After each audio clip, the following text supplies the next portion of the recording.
পুরনো পুরনোটা আমি মূলত ফুটবল নিয়ে আলোচনা করব। কিছুটা ইস্টবেঙ্গলকে কেন্দ্র করে, কিন্তু সামগ্রিকভাবে একটা কিভাবে সময়ের একটা ফ্যাক্টর ফুটবলে একটা তার ইনফ্লুয়েন্স করে ফুটবলটাকে, সেটা নিয়ে একটু আলোচনা করব। তার কারণ সেদিনকে আমি দেখছিলাম ভাস্কর গাঙ্গুলি এক অনুষ্ঠানে এসে একটা কথা বলছিল যে ডুরান্ট কাপ নিয়ে, ডুরান্ট কাপটা কেন দিল্লিতে হচ্ছে না সেই নিয়ে। তো সেটা নিয়ে আমি ভাবছিলাম একটুখানি বিস্তারিত আলোচনা করব, তারপর আর সময় হয়ে ওঠেনি। তো আজকে একটা সিনেমা দেখছিলাম, অনির্বাণের বোধহয় ক্রিয়েটিভ ডিরেক্টর, অথই বলে, এটা বেসিক্যালি ওথেলোটাকে একটা কিছু একটা করার চেষ্টা করেছেন। আমি পুরোটা দেখতে পারলাম না, মানে আমার অনির্বাণের অনেক কাজই ভালো লাগে, আবার অনেক কাজ বসে দেখতে পারি না। অনির্বাণের একটু সমস্যা আছে, কিছু কিছু কাজ ঠিকঠাক করে, কিছু কিছু কাজ ওর ওর কিছু একটা অল্প সংখ্যক মানুষ আছে তারাই বলে ভালো লেগেছে, আর আর কেউ মনে হয় না দেখেও। অনির্বাণকে ঘটনাচক্রে অনেক দিন আগে আমি দেখেছিলাম, তখন একটা কলকাতায় গিয়েছিলাম যখন, তখন একটা একাডেমিতে একটা নাটক দেখতে গিয়ে অনির্বাণকে দেখেছিলাম, একটা নাটক অভিনয় করছে, খুব ম্যালমেলে অভিনয় করেছিল। তার কয়েক মাস বাদে দেখলাম ওকে একটা সিনেমাতে অভিনয় করছে, তখন তারপরে ওর অনেক খ্যাতি হলো, ভালো ভালো কাজও করেছে ব্যোমকেশ টোমকেশে, সেই কাজগুলো ভালো করেছে যথেষ্ট ব্যোমকেশ হয়ে, বা কিছু কিছু চরিত্রে ভালো অভিনয় করেও। একটু কনসিস্টেন্সির সমস্যা আছে। এর কী কী কারণে, অবশ্যই টেকনিক্যাল কারণ, সেই কারণে যাচ্ছি না আমরা। আম, আমি শুধু ফুটবলে আলোচনাটা সীমাবদ্ধ রাখবো না, আরও অন্যান্য বিষয় নিয়ে করবো, কেননা যাই বিষয় নিয়ে আমি আলোচনা করি সমস্ত কিছুগুলোকেই কিন্তু আপনি ফুটবলের পরিপ্রেক্ষিতে ব্যাপারটাকে ভাবতে পারেন, মানে সমস্ত ইনফরমেশন রেলিভেন্ট। যেমন ভাস্কর গাঙ্গুলি যেটা বলছিলেন, উনি বলছিলেন ডুরান্ড কাপটা তো দিল্লিতে একটা সময় বেশ জাঁকজমক ছিল, ওটা কেন কলকাতায় নিয়ে এলো, দিল্লির লোকজন বলেছিল ওরা মিস করছে। দেখুন, ডুরান্ড কাপ কিন্তু দিল্লি থেকে কলকাতায় আসেনি। ডুরান্ড কাপটা দিল্লির পর ফ্রিজারে ঢুকে গেছিল, কোল্ড স্টোরেজে ঢুকে গিয়েছিল, বহু বছর ডুরান্ড কাপ হতো না। তারপর পশ্চিমবঙ্গ সরকার, মানে ডুরান্ড মূলত আর্মি থেকেই অর্গানাইজ করে শুরু থেকেই। তো পশ্চিমবঙ্গ সরকারের সাথে তাদের একটা কথাবার্তা হয়, পশ্চিমবঙ্গ সরকার বেশ বড় সড়ো একটা আর্থিক অনুদান, বা যেটাকে আপনারা স্পন্সরশিপ বলেন, সেই অফার নিয়ে এগিয়ে আসে।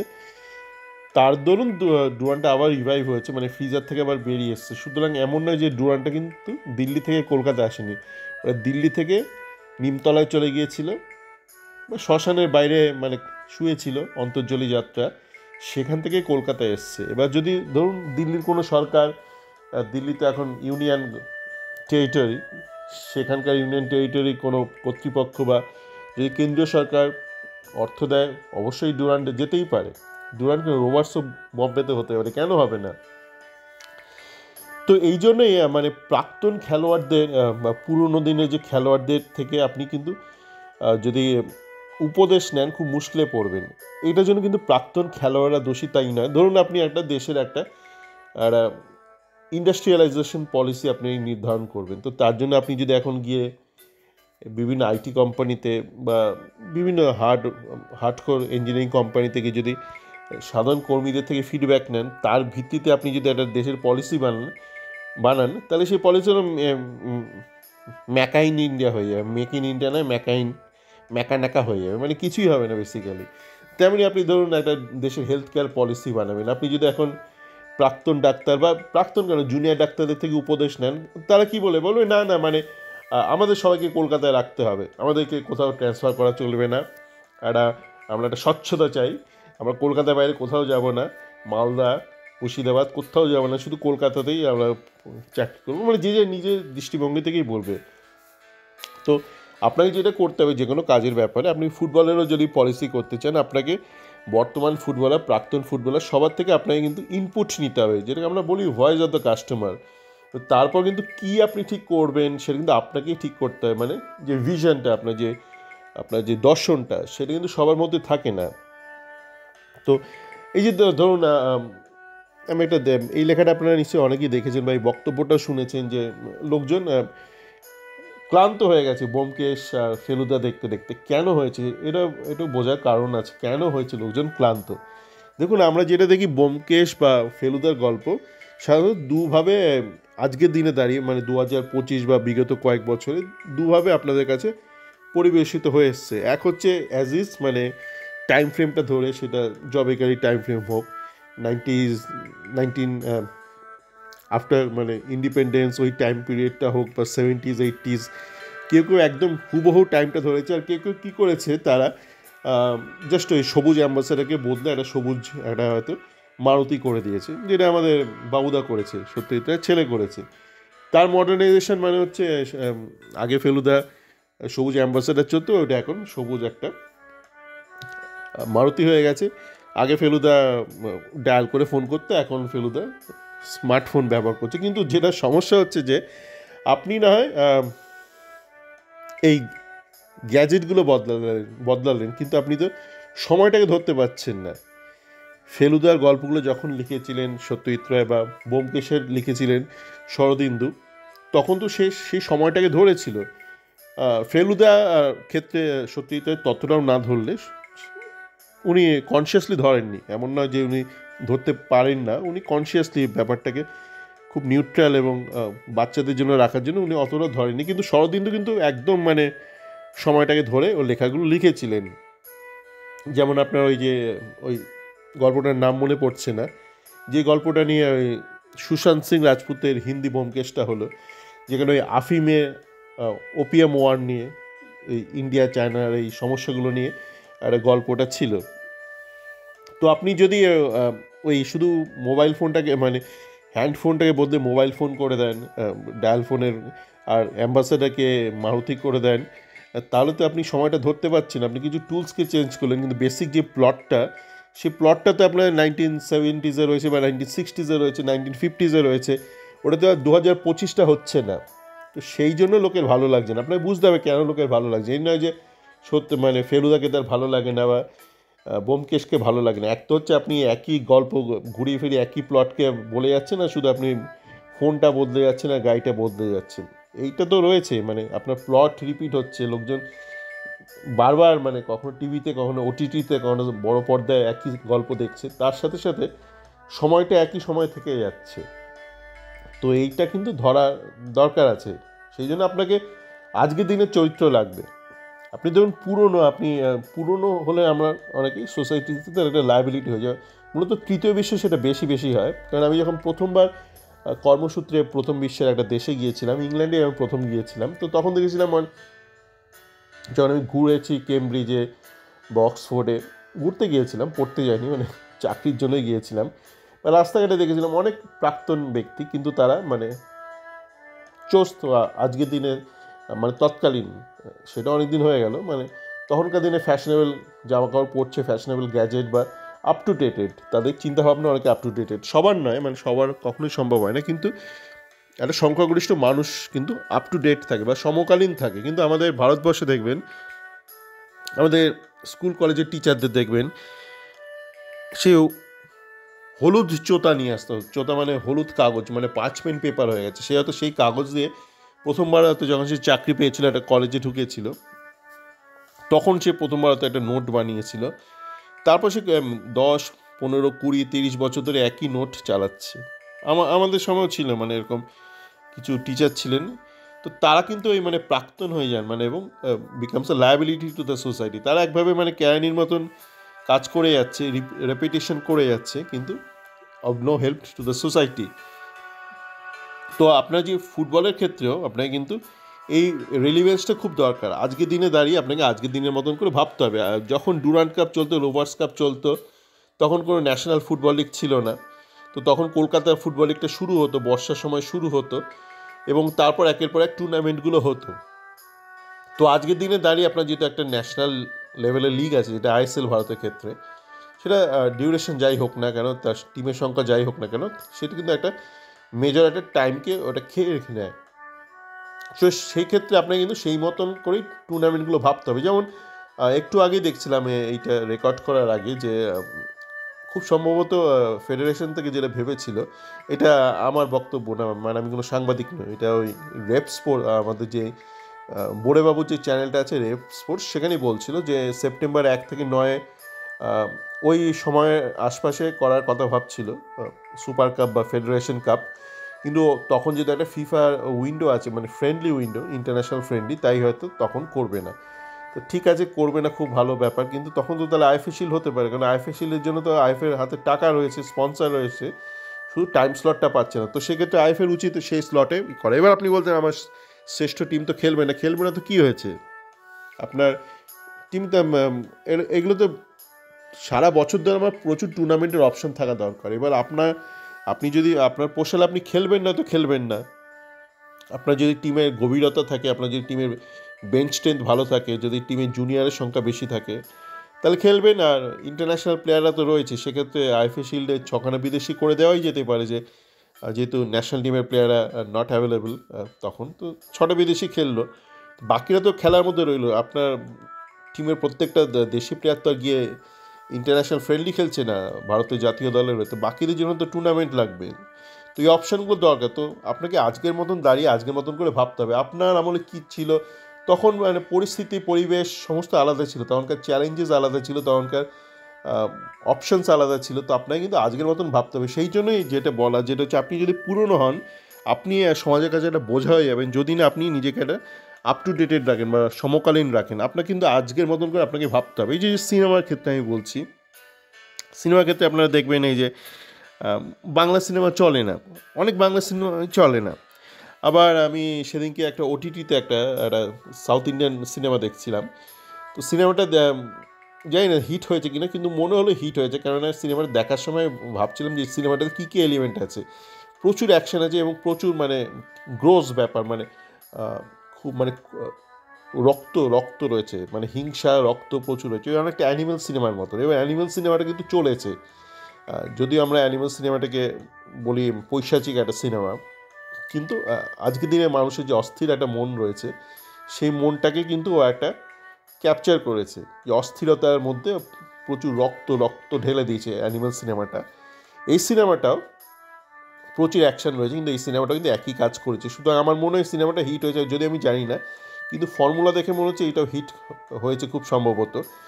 এবং আমি দেখি এখনও অনেক চুলদারি পেকে গেছে অনেক মুভি ডিরেক্টর বাঙালি, তাদের সিনেমা টিনেমা চলে না, সৃজিত ফিজিতের মতন অনেকে আছে, একে ওকে দোষ দেয়, মানে সাউথ ইন্ডিয়ান সিনেমাকে দোষ দেয়। কিন্তু আমি বোঝার চেষ্টা করি কেন কোনটা চলছে। সাউথ ইন্ডিয়ান সিনেমাকে ওরা দোষ দেয় কেন? একটা কারণেই দোষ দেয় যে ওদের সিনেমা চলে না, বাংলা সিনেমা চলে না, আর দক্ষিণী সিনেমা চলে। যদি দক্ষিণী সিনেমা না চলতো ওরা কিন্তু দোষ দিত না। এই ধরুন হঠাৎ করে উড়ে সিনেমা চলতো, তারা তখন দেখতেন এরা উড়ে সিনেমাকে দোষ দিত। উড়ে সিনেমাও চলে না, ভোজপুরি সিনেমাও চলে না, তাই তাদের দোষ দেয় না। যাদেরটা চলে তাদেরকেই ওরা দোষ দেয়। মানে আপনি হিংসে কাকে করবেন যে জীবনে ভালো করছে? তো আপনি যদি দক্ষিণী সিনেমাগুলো দেখেন, আমি এই সিনেমাটার কথা যেটা দেখলাম, সেখানেও দেখলাম যে এরা কিন্তু ঘটনাটাকে আর ওই মানে নিজেদের লোকালাইজড করে রাখে না। মানে এটা ধরুন একটা তেলুগু সিনেমা, আপনি সিনেমাটা থেকে বুঝবেন না, আপনি যদি আজকাল তো সব ডাব মানে বিভিন্ন ভাষাতেই পাওয়া যায় ওটিটিতে, আপনি যদি ধরুন হিন্দিতে দেখছেন সিনেমাটা, আপনি বুঝবেন না যে এটা তেলুগুর কোনো ফিল্ম। মানে যে সমস্যাটা বা যে পটভূমি যেটা বলছিলাম আবার ক্যাপচার করা দরকার, টাইম অ্যান্ড প্লেস, এটা আবার এরা কনসিয়াসলি ক্যাপচার করে না। আর এদের সিনেমার যে লোকেশান, এইটা শুরু হয় হয়তো ধরুন হায়দ্রাবাদে শুরু হলো, তারপর ওটা দিল্লিতে চলে গেল, কাশ্মীরে চলে গেল, তারপর ওরা আবার ওইটাকে নর্থ ইস্টে নিয়ে চলে যায়, মানে যেখানে যেখানে ওদের কাস্টমার বেস আছে, মানে ডাবড ভাষায় ওরা কী করতো, ওরা শুধু নিজেদের তামিল তেলুগু এদের মধ্যেই ওদের টার্গেট ছিল, ওদের টার্গেট অডিয়েন্স। কিন্তু এখন এরা অল ইন্ডিয়া অডিয়েন্সকে টার্গেট করেছে থ্রু সিনেমা, মাল্টিপ্লেক্স নেটওয়ার্ক বলুন বা থ্রু ওটিটি টার্গেট করেছে। তো সেই জন্য ওরা কিন্তু ওদের সিনেমাটাকে ঘোরায় এবং বিভিন্ন রাজ্য থেকে ওরা অ্যাক্টার নেয়। ধরুন কিছুক্ষণ সিনেমাটাকে একটা 2.5 ঘন্টা সিনেমা 30 মিনিট রাখলো, আসামে রেখে দিল, তো তখন কিছু আসামের কিছু অভিনেতাকে ওরা নেবে। তো এই কিছু ফর্মুলা কাজে লাগে এবং ফর্মুলাগুলো কনসিয়াসলি কাজে লাগে, মানে আজকের দিনের কথা ভেবেই কিন্তু এই ফর্মুলাগুলো লাগানো। তো আপনাকে ফুটবলের ক্ষেত্রেও আপনাকে যদি ভালো কাজ করতে হয়, আপনি ওই যেটা ধরুন আমি বলি না যে নিতু প্রাগৈতিহাসিক একটা মানে ফসিল লিডার, ইস্টবেঙ্গল ক্লাবের বাকি লিডারও এরকম ফসিল, এবং ইস্টবেঙ্গলের যে ইমামির যে নতুন ছেলেটা এসছে তার চিন্তাভাবনার মধ্যে আমি খুব একটা ফারাক দেখলাম না, যেইভাবে অস্কারকে রেখে দিল কোনো লজিক ছাড়া, জাস্ট র্যান্ডাম রেখে দিল। মানে আপনি যে একটা ফিউচারিস্টিক একটা প্রেডিকশন করবেন ফর সাকসেস, সেই মানে তার ভিত্তি কিছু নেই, জাস্ট উইশফুল থিঙ্কিং। তো যেটা সমস্যা হচ্ছে যে এই যে শুধু নিতুরা ফসিল চিন্তাভাবনা এদের নয়, ইস্টবেঙ্গলের যারা ক্লাব লিডারশিপে আছে এদের মধ্যে অনেকেরই কিন্তু এই ধরনের চিন্তাভাবনা, এবং তার দরুনই এরা ওই ধরুন ভাস্কর, মনোরঞ্জন, আলবি নবী, মেহতাব এদের থেকে পরামর্শ নেয়, এবং সেই পরামর্শের ভিত্তিতেই এরা উল্টোপাল্টা সিদ্ধান্তগুলো নেয়। আমি বলছি না যে এরা জ্ঞানত উল্টোপাল্টা পরামর্শ দেয়। যে সমস্যাটা বলো, আপনি যদি একটা হেলথ কেয়ার পলিসি করতে চান দেশের, আপনি যদি জুনিয়র ডাক্তারদের থেকে পলিসি মাল মশলাগুলো নেন, ওরা কি বলবে, ওই যে আমাদেরকে কলকাতায় রাখতে হবে, আমাদের এসি ঘরে রাখতে হবে, আমাদেরকে কোথাও পাঠালে চলবে না, এই সেই বলতে থাকবে, আপনার দেশে হেলথ কেয়ারটা মানে ধসে পড়বে। তেমনই আপনাকে কিন্তু এই প্রাক্তন খেলোয়াড়দের থেকে, ফুটবলারদের থেকে পরামর্শ নিয়ে দেশের ফুটবল পলিসি বানালে চলবে না। আপনাকে আজকের মতন করে ভাবতে হবে, আজকের দিনে দাঁড়িয়ে। দেখুন না, এই যে আমার এক পরিচিত বন্ধু দীঘায় গেছে এই মুহূর্তে, বলছি কি বানিয়েছে দাদা, কি বলবো।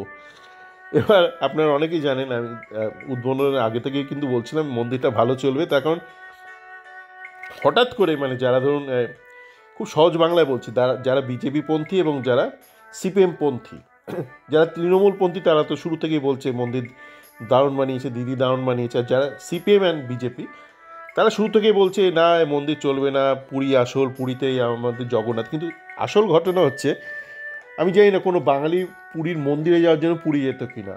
আপনি যেতেন কি? আমি অন্তত যেতাম না।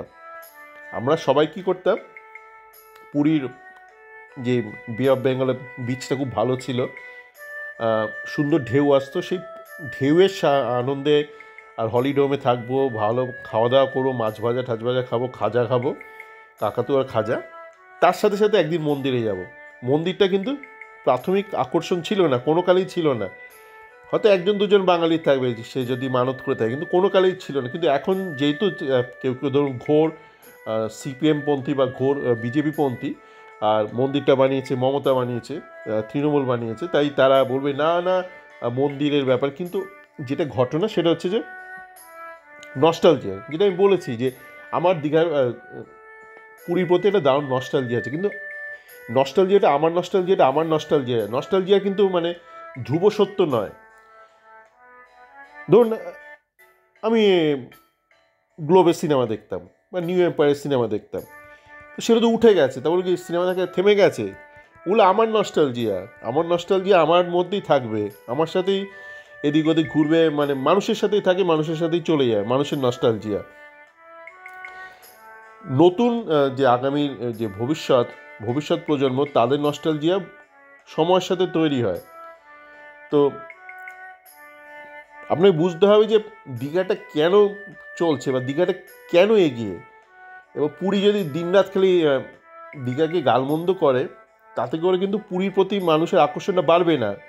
কারা হইচই করবে? যারা যেত, শুরু থেকে যেত, তারা এখনও পুরি করবে। আমি দেখছি তো অনেক উড়ে ইউটিউবারকে দেখছি, তারা ঢুকছে মন্দিরে, দীঘার মন্দিরে ঢুকে বলছে সুন্দর আছে এই বলে যাচ্ছে, অসম্ভব সুন্দর, কি সুন্দর এই করে যাচ্ছে, সুন্দর আছি, আলো আছি, এই আছি সেই আছি করছে। তা বলছি না পুরী।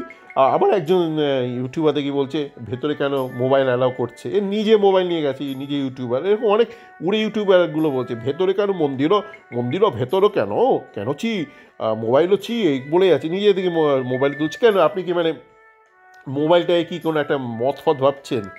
মোবাইল মানে আপনি পর্ন দেখেন, মোবাইল ইজ এ টুল। মোবাইলে আপনি যা কিছু করতেন, সেটা আপনি বই খাতা, আপনি একটা খাতা দিয়ে একটা সরস্বতীর নাম লিখতে পারেন, জয় জগন্নাথ লিখতে পারেন, আবার আপনি ওই খাতায় বসে বসে উল্টোপাল্টা ছবি আঁকতে পারেন, একটা পর্ণ গল্প লিখতে পারেন, বা আপনি একটা পর্ণ ম্যাগাজিন পড়তে পারেন। তো ইটস এ টুল। আপনি মোবাইল দিয়ে কী করবেন? তো মোবাইল নিয়ে একজন ঢুকে লোকে তো কী করছে, মানে পর্ণ সিনেমা তো করছি, তা তো করছে না। লোকে ঢুকে মোবাইল দিয়ে, আপনারা যদি দেখেন বিগ্রহের সামনে, জগন্নাথ বিগ্রহের সামনে মোবাইল দিয়ে লোকে জগন্নাথের ছবি তুলছে। ঠিক আছে, আজকের দিনে আমরা সবাই এইভাবেই করি। আমরা আমাদের জীবনের শ্রেষ্ঠ মুহূর্তগুলো আজকের দিন কীভাবে আমরা ক্যাপচার করি? আমরা সবাই মোবাইলে ক্যাপচার করি। আর কোথায় ক্যাপচার করি? তো মানুষ তো আপন করে নিয়েছে।